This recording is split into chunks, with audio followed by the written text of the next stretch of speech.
6월 25일 수요일 새벽입니다. 오늘 같이 기도하실 말씀은 출애굽기 12장 36절에서 42절까지입니다. 그 중에 37절, 8절 봉독해 드립니다. 이스라엘 자손이 람셋에서 발행하여 숫곳에 이르니 유아회에 보행하는 장정이 60만 가량이요 중다한 잡족과 양과 소와 심이 많은 생축이 그들과 함께하였으며.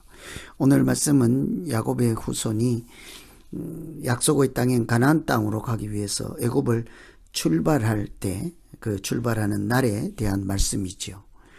그들은 애굽에서 이방인으로 고된 노역을 감당하며 마치 종처럼 노예처럼 살았습니다.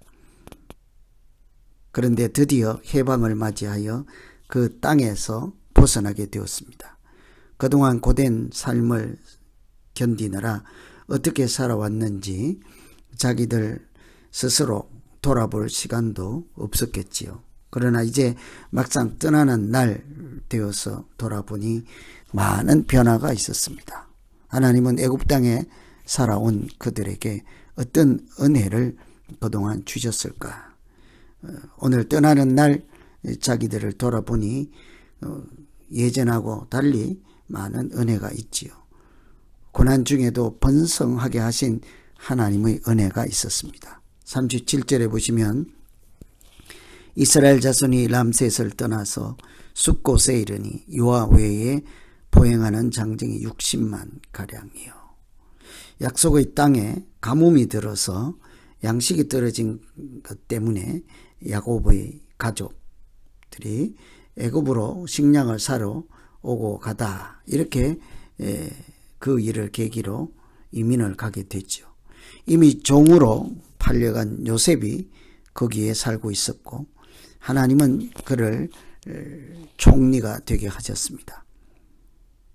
이런 일을 계기로 야곱뿐만 아니라 그의 아들들 12아들 모두 애굽으로 가게 되었을 때 그때 애굽에 간 사람들이 70명이라 하였습니다. 그런데 오늘 애굽에서 나오는 날 그들의 숫자를 장정만 60만 명, 유아회에 보행하는 장정이 60만이다. 장정, 보통 과거에는 전쟁에 나가서 싸울 만한 남자들을 이렇게 숫자를 세지요. 그래서 만일 그 남자 전쟁에 나갈 만한 그런 장정 60만이라고 하면 그 한 사람을 가정의 대표로 볼 때 4인 가족으로만 해도 그 60만은 금방 200만 명이 넘는 숫자가 되죠. 뭐 200만 명으로 하지 않더라도 70명으로 왔던 사람들이 어느새 60만 명이 되었습니다. 엄청난 차이죠. 실로 놀라운 일이 아닐 수 없습니다. 이스라엘 후손은 애굽에서 약자로 살았고 이방인이었고 고된 노역을 감당하는 종이나 이렇게 노예와 같았습니다. 그럼에도 불구하고 하나님은 고난 중에 그들이 번성하게 하였습니다. 아브라함에게 약속했던 것들이 현실이 되게 하신 거죠. 아브라함에게 하나님께서 뭇별과 같이 모래알같이 후손이 이렇게 번성하게 할 것이라는 약속의 말씀이 드디어 이루어지게 된 것입니다. 이렇게 야곱의 후손들, 야곱의 아들들 이렇게 70명이 갔던 한 가족이 이제는 하나님 나라 백성으로서 수십만이 되었습니다. 이처럼 하나님은 고난 중에도 하나님이 돌보시고 기억하고 품고 계시는 그 자녀들이 망하지 않게 하시고 멸망하지 않게 하시고 오히려 번성하게 하시고 하나님이 뜻이 이루어지게 하였습니다. 우리 믿음 생활 마찬가지이지 않겠습니까? 당장은 초라하고 어렵고 견디기 힘든 상황에서도 하나님이 은혜를 주시고 인도하시면 반대의 결과 하나님의 뜻이 이루어지는 믿음 생활이 되기를 기원합니다. 두 번째는 약속을 꼭 지키시는 은혜를 볼 수가 있지요. 41절에 430년이 끝나는 그날에 여호와의 군대가 다 애굽 땅에서 나왔다. 출애굽하는 그날 모습을 그날 여호와의 군대가 나왔다. 그냥 우연히 어느 날 그들이 뛰어나온 것이 아닙니다.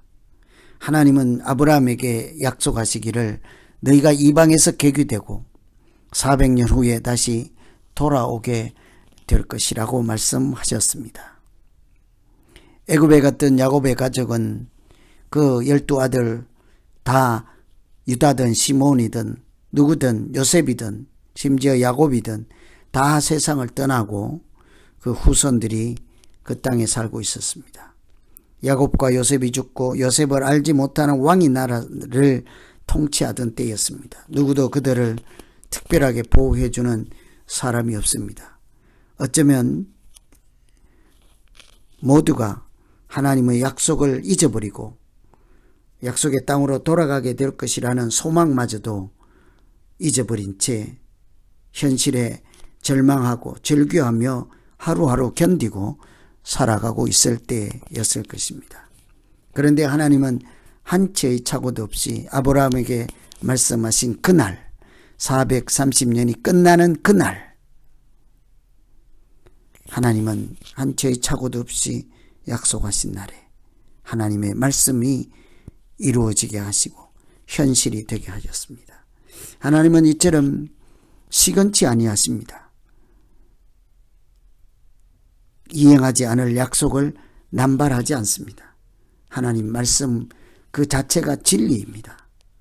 말씀하신 대로 반드시 성취하시고 이루어 가시는 신실하신 하나님의 은혜가 바로 구원의 역사로 나타나게 된 것입니다. 출애굽은 이처럼 하나님의 약속에 근거한 하나님이 구원을 베푸신 날이지요. 오늘 우리에게도 하나님이 하신 약속은 여전히 유효한 생명의 약속입니다. 그래서 우리가 이 믿음 생활하는 중에 늘 생각해야 할 것은 당장 눈앞이 어렵고 견디기 힘든 고난 속에 있을지라도 하나님은 그 고난 중에도 번성하게 하시고 번창하게 하시고 하나님의 뜻을 면면히 이루어가고 계신다 하는 것을 늘 기억해야 하겠습니다. 뿐만 아니라 이렇게 영원히 이루어지지 않을 것 같은 하나님의 약속도 하나님은 아시죠.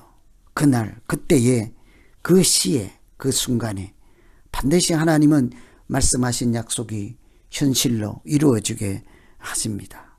오늘 이런 말씀 생각하시면서 우리의 믿음 가지고 하나님의 약속에 소망을 두고 살고 고난 중에도 번성하게 하시는 은혜를 기억하며 살아가는 우리 믿음 생활 되게 해 주시옵소서. 이렇게 같이 한번 기도하시면 되겠습니다. 이제 말씀 기도하시겠습니다. 각자 기도하십니다. 하나님 아버지, 애굽에 내려갔던 야곱의 일가족이 70명이었지만 드디어 하나님의 은혜로 그들은 헤아릴 수 없는 군중이 하나님 나라의 백성이 되었습니다. 장정만 60만 명이 되었으니 하나님 이제 하나님의 말씀 아브라함의 후손들이 뭇별과 같이 되리라 했던 약속을 하나님은 이렇게 어느새 이루어 주셨습니다. 이삭 하나를 얻고